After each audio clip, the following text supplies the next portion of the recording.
At my birthday party, my mother-in-law whispered something in my husband's ear, and I saw the shift in his eyes before I could react. The next moment, his slap sent me crashing to the floor. Stunned, I lay there as he turned to walk away, until a slow chuckle escaped my lips. He froze. His face drained of color. The email glowed on my screen like a confession.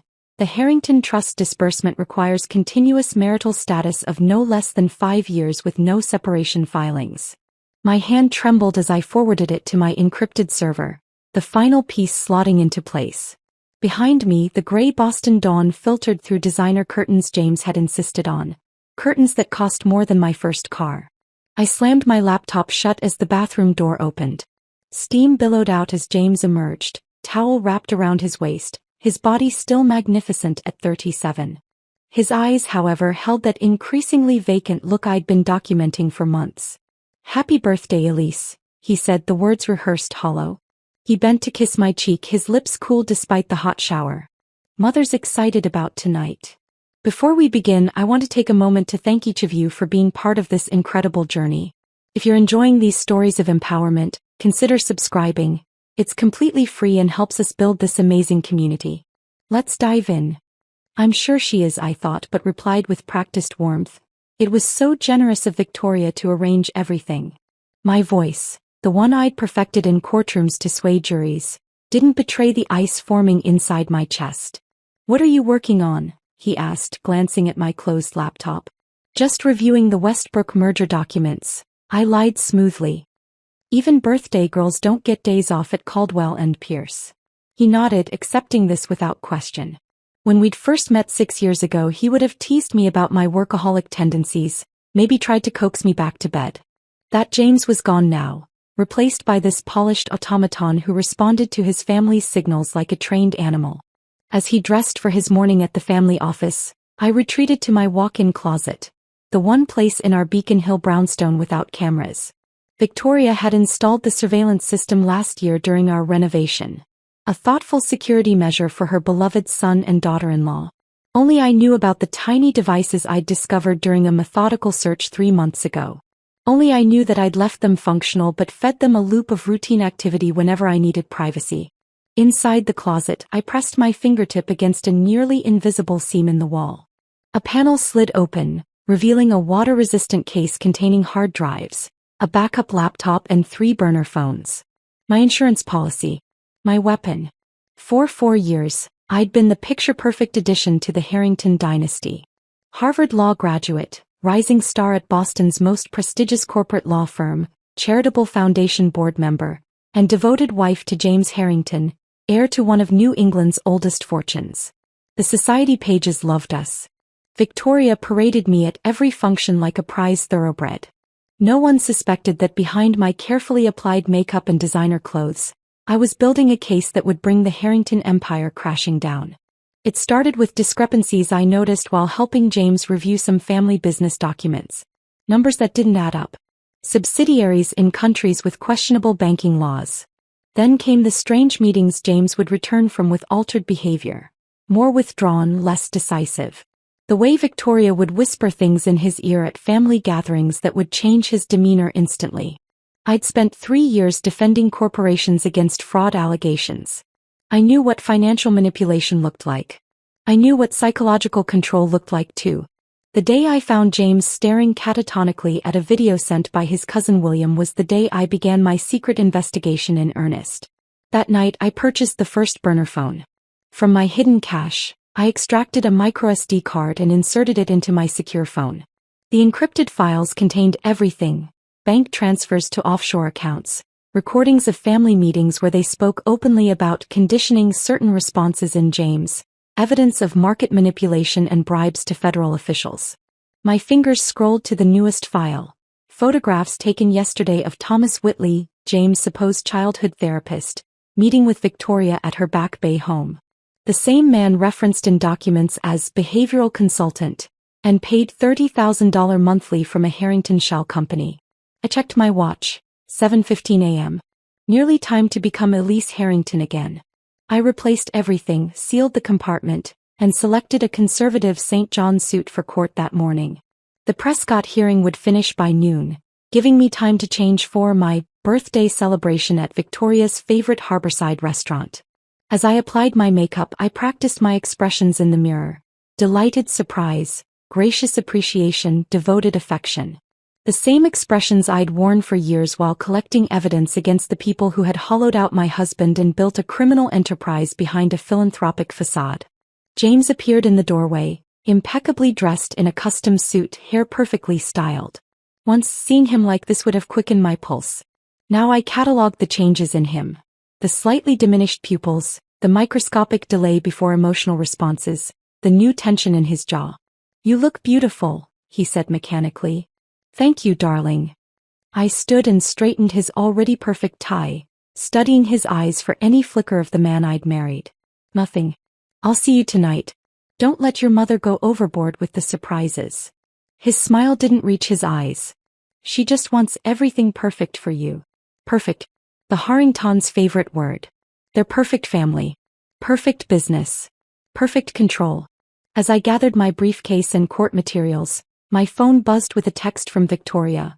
"Wear the blue Valentino tonight. James loves you in that color." Another command disguised as motherly advice.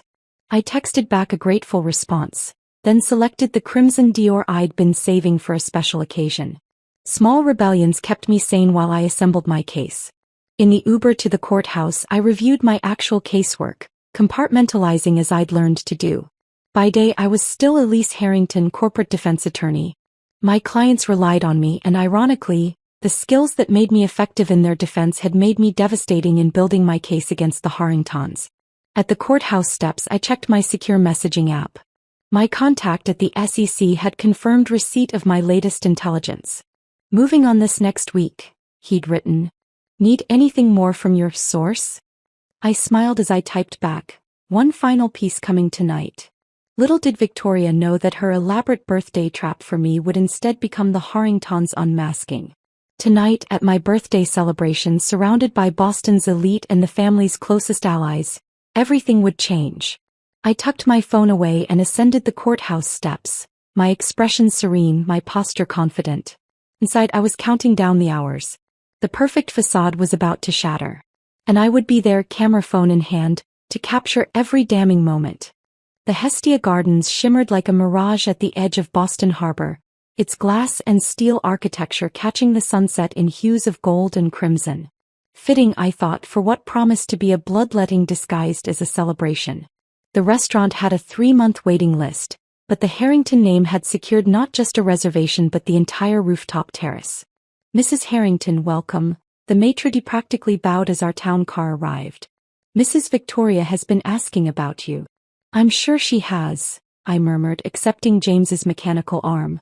He'd been silent during our ride, checking his watch every few minutes as if timing his performance.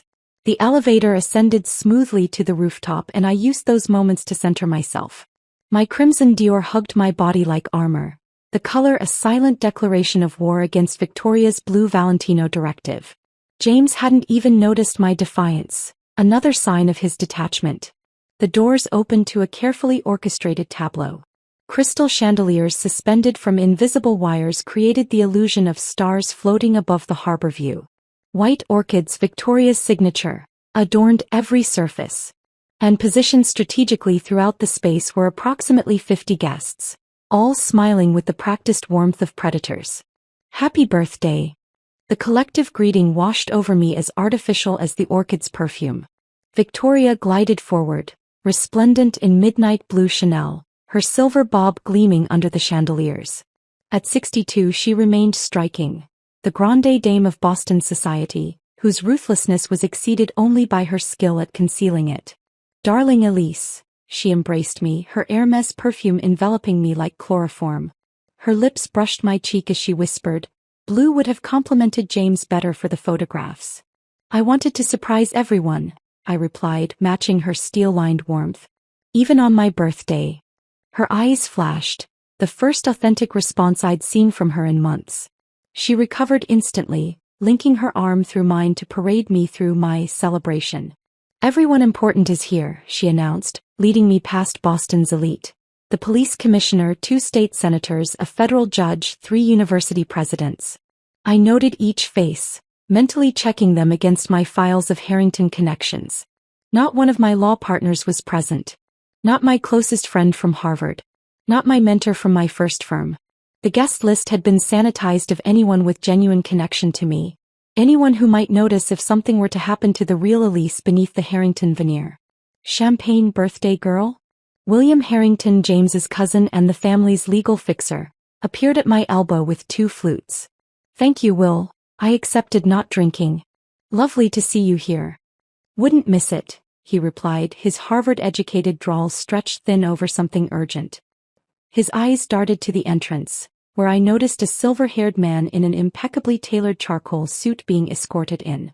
Excuse me a moment. I watched Will intercept the newcomer, Thomas Whitley, the childhood therapist, whose practices had apparently extended well beyond conventional treatment. The man who received monthly payments categorized as behavioral maintenance in the Harringtons' private ledgers. A server with canapés provided perfect cover to drift closer to their conversation. Timeline requires acceleration, Will was saying, his back to the party. The trustees won't extend again. Pushing the protocol risks instability, Whitley replied, his clinical tone unmistakable even in hushed conversation. The conditioning requires. We don't have that luxury anymore, Will cut in. The contractual obligations are clear. If he's not fully controlled by the disbursement date. They noticed my proximity and pivoted smoothly to greetings. Whitley's handshake was brief, his eyes assessing me with clinical detachment. Mrs. Harrington, happy birthday, he said. You look radiant. Thank you, Dr. Whitley. James mentioned you might attend. I lied. It's been, 15 years since you worked with him? His smile tightened. On and off. The Harringtons are more like family than clients. How fortunate for everyone, I replied, noting the slight dilation of his pupils.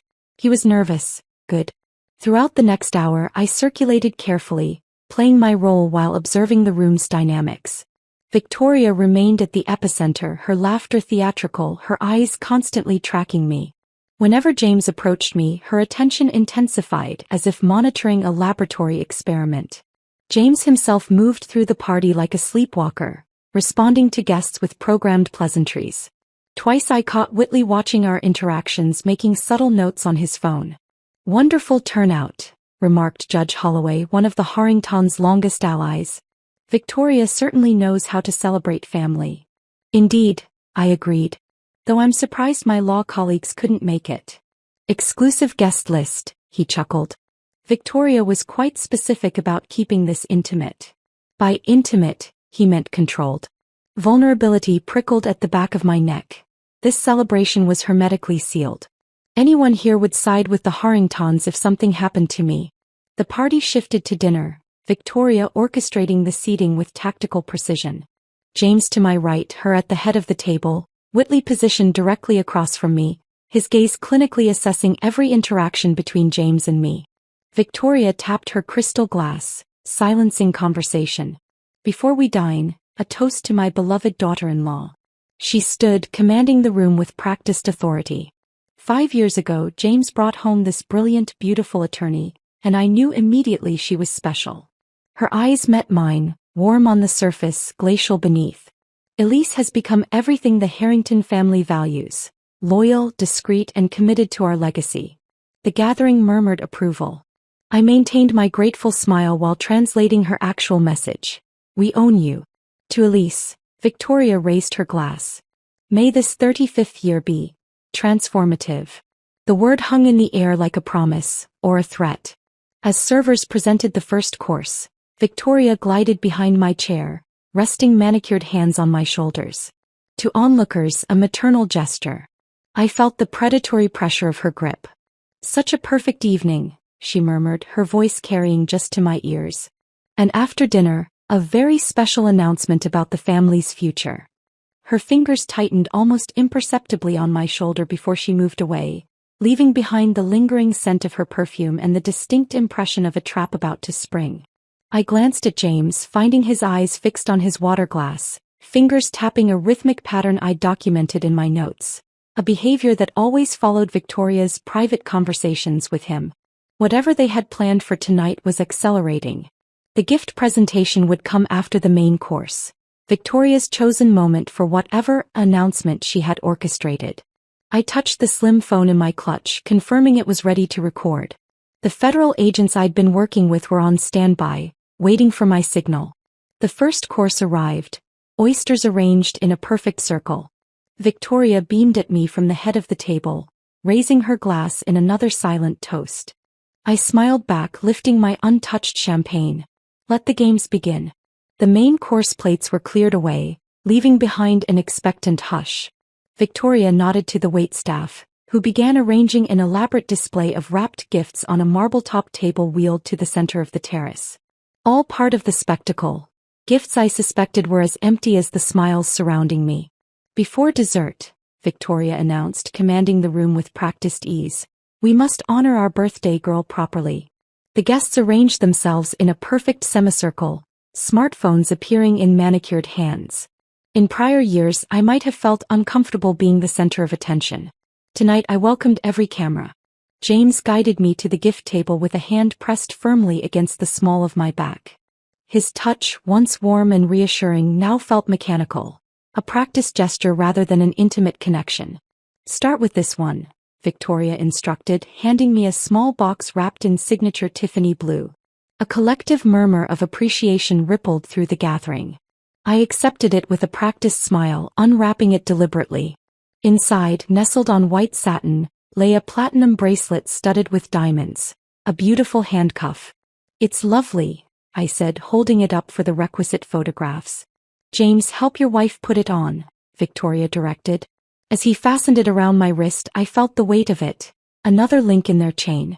The performance continued through several more gifts, all expensive, all selected to reinforce my position as a Harrington possession rather than an individual.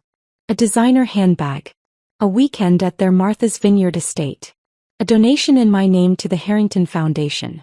And now, Victoria's voice softened dramatically, for our special announcement. She glided forward, her movement so precisely timed it might have been choreographed. The scent of her Hermès perfume arrived a moment before she did, wrapping around me like an invisible constrictor. The room stilled, all eyes focused on our tableau, Victoria, James and me, arranged like figures on a chessboard. Her hand rested on James's shoulder, fingers digging in slightly at precise pressure points I'd documented in my research on physical triggers. Elise has been such a treasure to our family, Victoria began, her voice honeyed with false warmth. Devoted, supportive, the perfect partner for James during these 5 critical years of his career. 5 years. The exact duration specified in the trust disbursement conditions. Victoria's eyes gleamed as she leaned closer to James, her lips nearly touching his ear. I activated the recording function on my phone with a discreet movement. Remember your duty, she whispered, though in the hushed room the words carried. Protect what's ours. I watched it happen in slow motion. James's pupils constricted to pinpoints. His jaw slackened momentarily before tightening into a rigid line. The slight tremor in his left hand stilled completely. Then came the words, delivered in a flat tone I'd never heard from him before. You've betrayed us. The room held its collective breath. Victoria stepped back, satisfaction glinting in her eyes as she watched her creation perform. What do you mean, James? I asked, my voice steady despite the electric anticipation coursing through me. We know about the investigation, he continued, each word measured, programmed. About the files. The contacts with the SEC. Gasps rippled through the gathering. Exactly as I'd anticipated, Victoria wanted witnesses to my alleged betrayal, creating a narrative before the federal case could break. What I hadn't fully anticipated was what came next. James's arm moved with shocking speed. The sound of the slap echoed across the terrace like a gunshot, followed by absolute silence. The impact knocked me sideways against the marble table. I tasted copper as my lips split. The cool floor pressed against my cheek as I lay there, feeling the sting bloom across my face. For 3 heartbeats, nothing moved. Boston's elite stood frozen, witnessing a fracture in the perfect Harrington facade. Then, as Victoria moved to speak, to spin this into another narrative, poor James, pushed to the brink by his treacherous wife, something unexpected happened. I laughed. It started small, a bubble of sound that escaped my bloodied lips. Then it grew, resonating across the stunned gathering. I pushed myself up, crimson Dior smeared with blood, and continued laughing, clear, genuine laughter that cut through the manufactured atmosphere like a blade. "Perfect timing, Victoria," I said, my voice carrying across the silent terrace. Every smartphone still raised, still recording. "You couldn't have scripted it better if you tried." Confusion clouded her perfectly composed features. This wasn't in her scenario. The disgraced wife was supposed to cower, to plead, perhaps to threaten weakly before being escorted out. "James," she snapped, "help your wife up. She's clearly unwell." But James stood motionless, horror dawning in his eyes as the programming fractured. He stared at his hand as if it belonged to someone else. "What did I just?" he whispered, the vacant look receding. "Elise." I rose without assistance, dabbing at my split lip with a white linen napkin. The bright blood bloomed across it like a Japanese watercolor. "You should check your phones," I addressed the gathering calmly. "You've all just witnessed and recorded a perfect demonstration of the Harrington conditioning program. The same program documented in the files I've spent years collecting." I turned to face Victoria directly, savoring the moment her composure began to crack. 5 years, Victoria. That was the requirement for James to access his grandfather's trust. A stable marriage for 5 years. I smiled, tasting blood. "But assault in front of witnesses tends to complicate divorce proceedings, doesn't it?" Understanding dawned in her eyes, followed by something I'd never seen there before: fear. "You did this deliberately," she hissed. "You provoked us." "I didn't have to," I replied. "You've been conditioning James for years. All I had to do was wait and document." I gestured to the crowd of shocked faces and raised phones. "And now so has everyone else." The puzzle pieces I'd assembled over years. The financial fraud, the psychological manipulation, the carefully orchestrated control of James, had just been validated by their own actions, in front of the very power structure they'd cultivated. "My phone is sending interesting data packages to several agencies right now," I continued conversationally, "including evidence of how Thomas Whitley here helped condition James to respond to specific triggers." I nodded toward the therapist who had gone deathly pale. "The physical response programming was particularly effective, wouldn't you say, doctor?" The first chime of a news alert sounded from someone's phone. Then another. And another. My deadman switch had activated the moment the GPS in my phone registered an impact consistent with physical assault, sending my complete evidence package to the authorities and select media outlets. Victoria's empire wasn't just cracking. It was imploding in real time, in front of the very society she'd manipulated for decades. And as I stood there, blood on my lips and triumph in my heart, I knew there was no going back. "You can't possibly," Victoria began, but froze as her phone chimed with the same news alert now rippling through the gathering. James stood paralyzed, staring at his hand as if it belonged to someone else, the horror of his action visibly dawning on him. His programming was breaking down, cracks appearing in the facade that had been constructed around his true self. "Elise, I didn't mean to, I don't know why I..." His voice cracked, genuine emotion breaking through the conditioning. "I know you didn't," I said softly, addressing him directly for the first time in months. "That's exactly my point." I turned to face the stunned audience, these powerful people who had been the Harringtons' shield and sword for decades. The blood on my lip gave me a strange authority, the power of undeniable truth.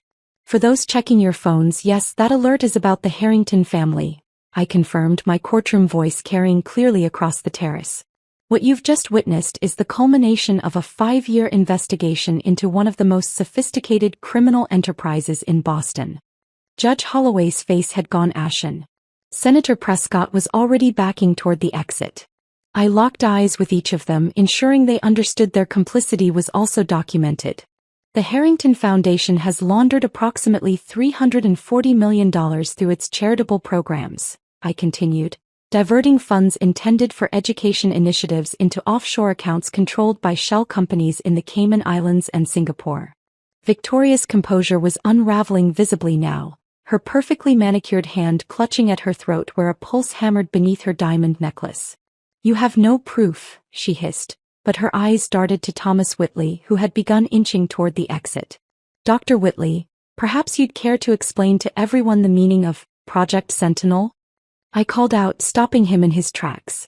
"The behavioral modification program you've been implementing on James since he was 12 years old, designed to ensure complete compliance with family directives?" Whitley froze, his clinical detachment vanishing as 50 pairs of eyes turned to him. "That's privileged therapeutic information," he stammered, clinging to professional jargon as a shield. "Therapeutic?" I echoed, raising an eyebrow. "Is that what you call conditioning a child to respond to specific physical and verbal triggers? Programming responses that override his conscious will?" I gestured to James, who had sunk into a chair, his face buried in his hands. "Would you like to explain the monthly payments of $30,000 categorized as behavioral maintenance in the Harringtons' private ledgers?" I turned back to the gathering, using every skill I'd honed in the courtroom to hold their attention. My evidence package, which has now been received by the SEC, FBI, and the Boston Globe, contains over 2,000 documents detailing financial fraud, tax evasion, market manipulation, and, most disturbingly, the psychological abuse of James Harrington to maintain control of the family fortune. William Harrington stepped forward, adopting his most authoritative legal tone. "These are wild accusations from a disgruntled wife. If there were any truth to them—" "The Westlake acquisition," I interrupted, naming a deal that had made headlines the previous year. "Insider trading based on information obtained through blackmail of a Securities and Exchange Commission official. The documents include the original communications, the payments made to shell companies, and the exact trading patterns that followed." William's confident expression faltered as I named the specific transaction. I continued relentlessly. "The charitable donation to Boston Children's Hospital last year, lauded in every newspaper, 87% of those funds were redirected through 3 separate foundations before landing in an account controlled by Victoria Harrington in Zurich." I met Victoria's gaze directly. "Account number 8904-7721-3344-0012, opened under the name Helen Marsden, your mother's maiden name." The specificity of the details silenced any further objections. In the crowd, phones were now being used not just to read alerts, but to search for corroborating information. The evidence I'd spent years collecting was becoming public knowledge in real time. Victoria, ever the strategist, attempted to regain control of the narrative. "Elise has been under tremendous pressure with her caseload," she began, adopting a concerned tone. "We've been worried about her mental health for months. Shall we discuss the surveillance system installed in our home during last year's renovation?" I countered. "Or the medication added to my evening tea on nights when I worked late on certain cases. I've had blood tests documenting the sedatives for months." A new murmur rippled through the crowd. The calculated gaslighting was exactly what many of these powerful women had experienced themselves in Boston's elite circles. I turned to Dr. Whitley, who stood paralyzed with indecision. "Dr. Whitley has a choice to make tonight," I announced. "The federal agents who have received my evidence package will be particularly interested in his records of the conditioning program.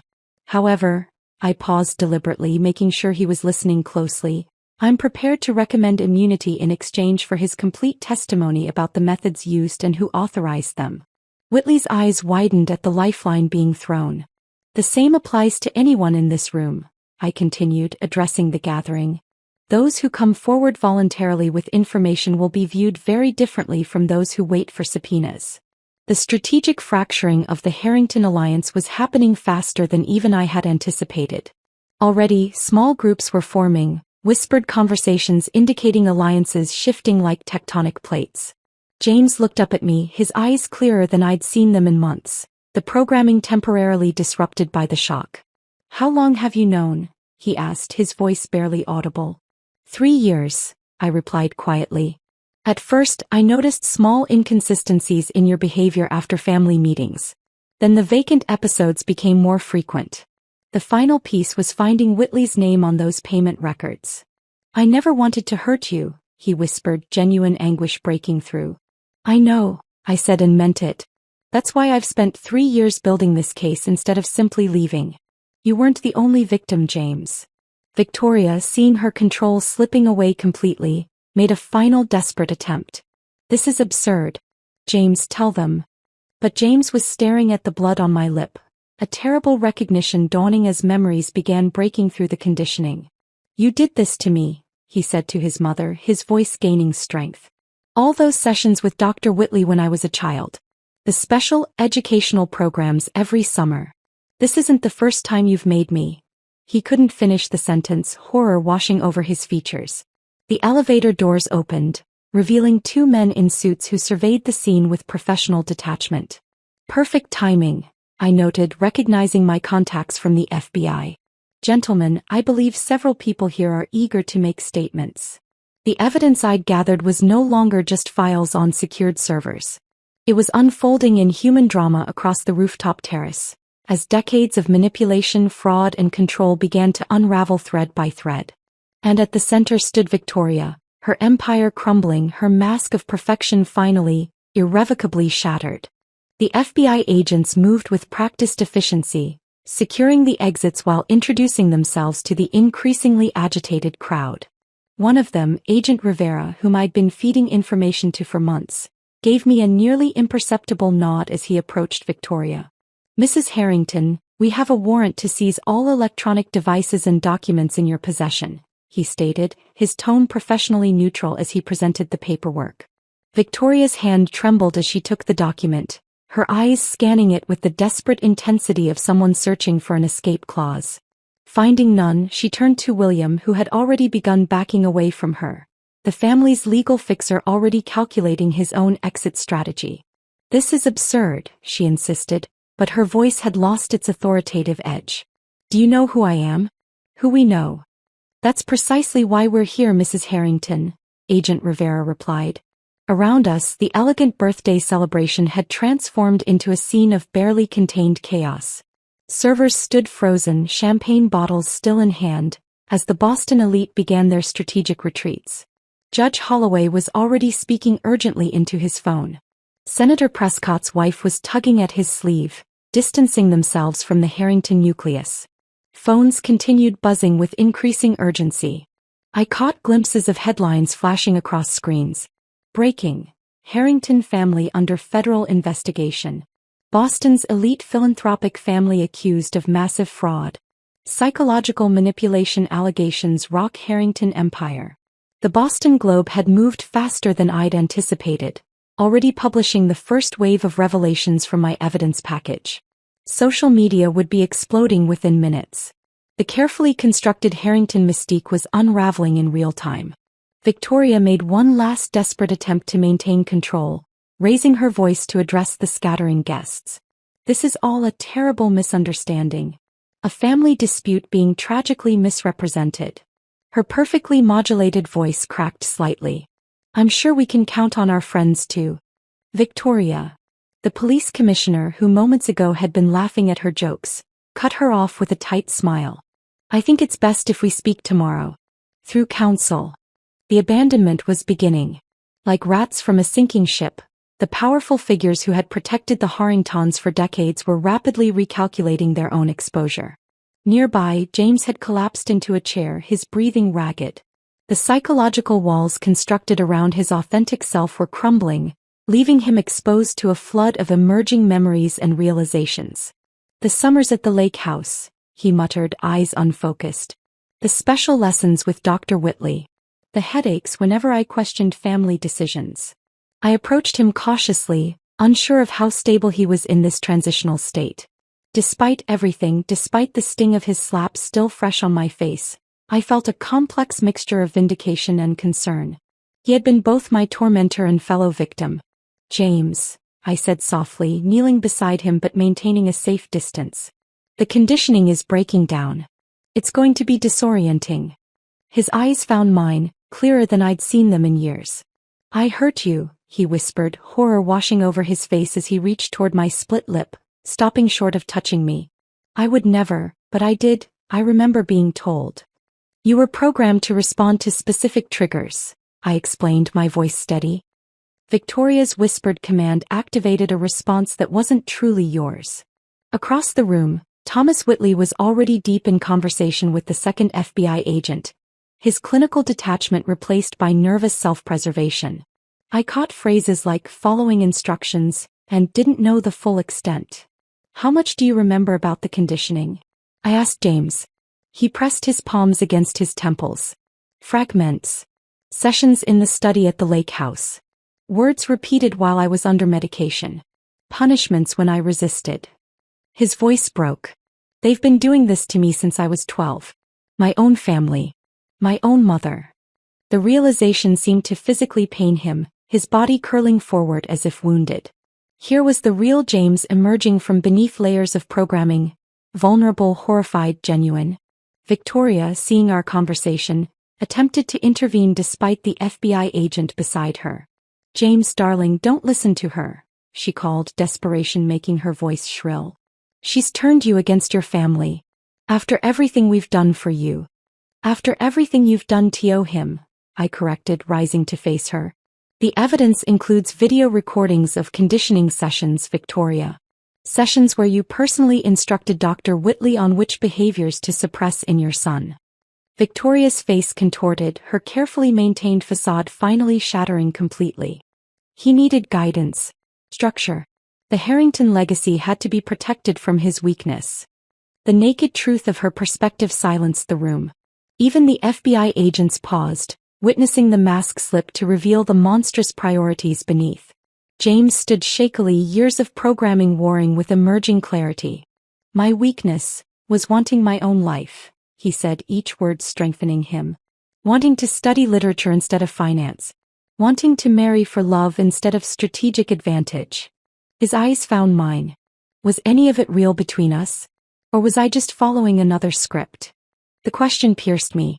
Despite everything I'd uncovered, despite my justified anger, I couldn't bring myself to twist the knife further. The beginning was real, I answered honestly. Before they intensified the conditioning. That's why I stayed. I saw glimpses of who you really were. Enough to know you were as much a victim as anyone they'd harmed. Outside, police lights now illuminated the night, reflecting off the harbor waters. More federal agents were arriving, along with evidence response teams. The Harrington Empire's collapse was accelerating by the minute. Victoria was being formally read her rights, her posture still regal despite everything crumbling around her. William was already negotiating, his legal mind calculating the benefits of early cooperation. Thomas Whitley sat alone, scribbling what appeared to be a detailed statement, occasionally glancing at James with what might have been regret. I stood at a crossroads. My vengeance was complete. The evidence I'd gathered would ensure justice for the financial crimes, the manipulation, the psychological abuse. I could walk away now, leave James to find his own path through the wreckage. But as I watched him struggling to process decades of psychological manipulation, I recognized something of myself in his disorientation. I had spent 5 years living a double life, maintaining a perfect facade while pursuing secret goals.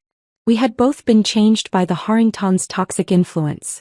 I can help you understand what they did, I offered, surprising myself. I've documented the techniques, the triggers. It might help with your recovery. James looked up, vulnerability and hope warring with shame in his expression. After what I did to you, why would you help me? I touched my split lip, feeling the sting. Because unlike your family, I can distinguish between the puppets and the puppeteers. Around us, the Harrington Empire continued its spectacular implosion, years of manipulation and deceit exposed to the harsh light of justice. And in that chaos I made my choice. 6 months after my birthday celebration turned revelation, I sat in the federal courthouse watching Victoria Harrington enter in handcuffs. Gone were the designer clothes and perfect makeup, replaced by a prison-issued jumpsuit and the pallor that came from confinement. Still, she held her head high, refusing to acknowledge the spectators who had come to witness the matriarch's downfall. The courtroom was packed with journalists, former business associates and, most importantly, others who had been victimized by the Harrington family over decades. Some I had found through financial records.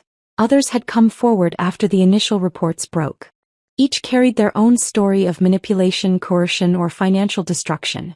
All rise, the bailiff called as Judge Matsuda entered. Not Judge Holloway, who had recused himself immediately after my birthday revelation and was now under investigation himself for his role in several questionable Harrington judicial outcomes. The proceedings moved with the inexorable rhythm of justice finally unleashed. The prosecution presented evidence meticulously organized from my files and substantially expanded through the federal investigation that followed. Bank records, witness testimonies, psychological evaluations. The truth laid bare beneath the harsh fluorescent lights of the courtroom.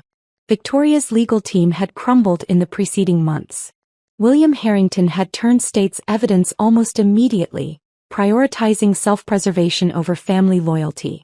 The prominent defense attorneys initially retained had withdrawn one by one as the depth of the evidence became clear. Now she sat beside a court-appointed defender who seemed overwhelmed by the case's complexity. During a recess, Mara Chin, one of the forensic accountants assigned to the case, approached me in the hallway. "We've traced over $480 million in misappropriated funds," she said quietly. "Your initial estimates were conservative." I nodded, unsurprised. "What about the trust?" "That's the interesting part," Mara replied. The grandfather's original trust document contained ethical operation clauses that the family had suppressed. The court is considering using those original provisions to redirect the assets toward restitution. This development validated my deepest hope, that justice wouldn't just mean punishment for the guilty, but restoration for the harmed. The Harrington fortune, built through generations of manipulation and fraud, would be used to heal the damage they had caused. Outside the courthouse steps each afternoon, I met with former employees, business partners, and even family members who had been pushed aside when they questioned Victoria's methods. Each shared pieces of the puzzle I hadn't known, extending the pattern of abuse and control back decades before my involvement with the family. Angela Harrington, James' cousin who had been disinherited at 19 for refusing Victoria's career guidance, became a particularly valuable ally. Her insights into the family dynamics helped prosecutors understand the systematic nature of the psychological manipulation. "They did it to all of us in different ways," she explained during one of our strategy sessions. "But James got the worst of it after his father died. Victoria saw him as the key to everything." Thomas Whitley's testimony proved devastating to Victoria's defense. In exchange for immunity, he provided detailed records of the conditioning techniques employed, the specific triggers installed, and Victoria's explicit instructions regarding James' development.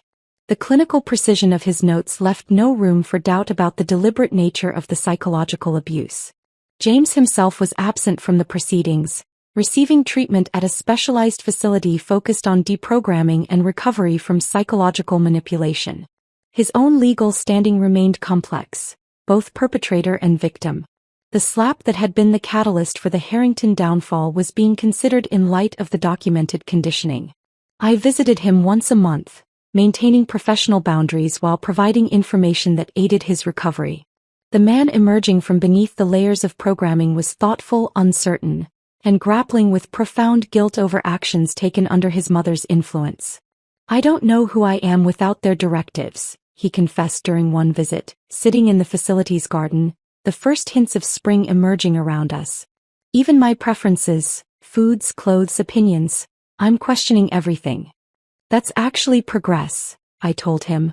"The authentic self asks questions. The programmed self follows instructions." He managed a small smile, genuine, not the practiced expression I'd grown accustomed to during our marriage. "You never stopped questioning, did you?" "Not my nature," I replied. "Maybe that's why the conditioning didn't work on me."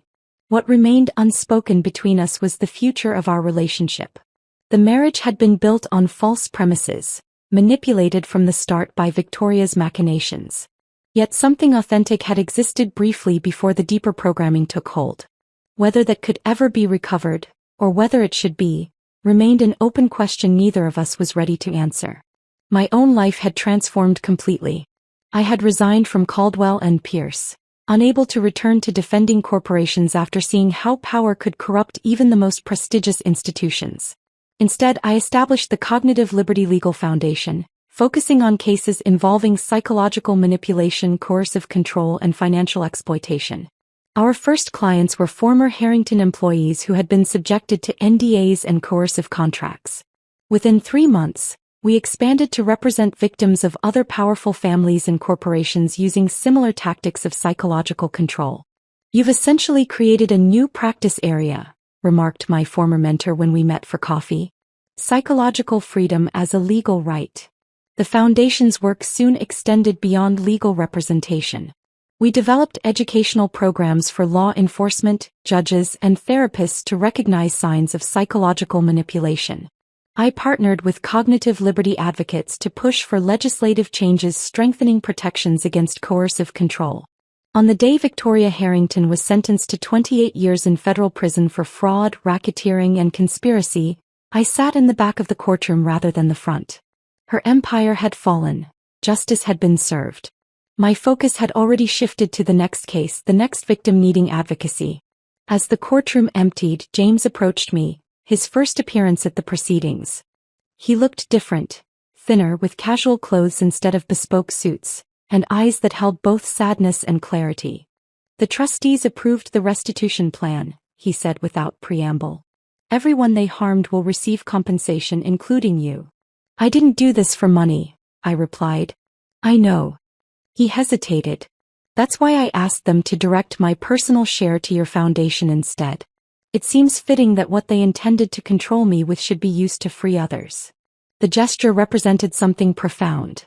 An act of autonomous choice, perhaps the first truly independent decision he had made in decades. "Thank you," I said simply. We stood there briefly, two people forever changed by the same corrupting influence, now finding our separate paths toward redemption. "Your foundation's work," he started, then paused. "I'd like to help when I'm further along in recovery. My experience might be useful to others." "It might," I agreed. As we parted ways outside the courthouse, neither making promises about the future, I realized that the Harrington saga had never been just about exposing corruption or seeking personal vengeance. It had become something far more meaningful. A reclamation of authentic selfhood from those who would program human beings like software. The path ahead would be challenging, with more powerful families and institutions to confront. But with each case, each client, each small victory, I was building something that Victoria Harrington, with all her wealth and influence, had never possessed. A legacy of liberation rather than control. That, perhaps, was the most perfect form of justice.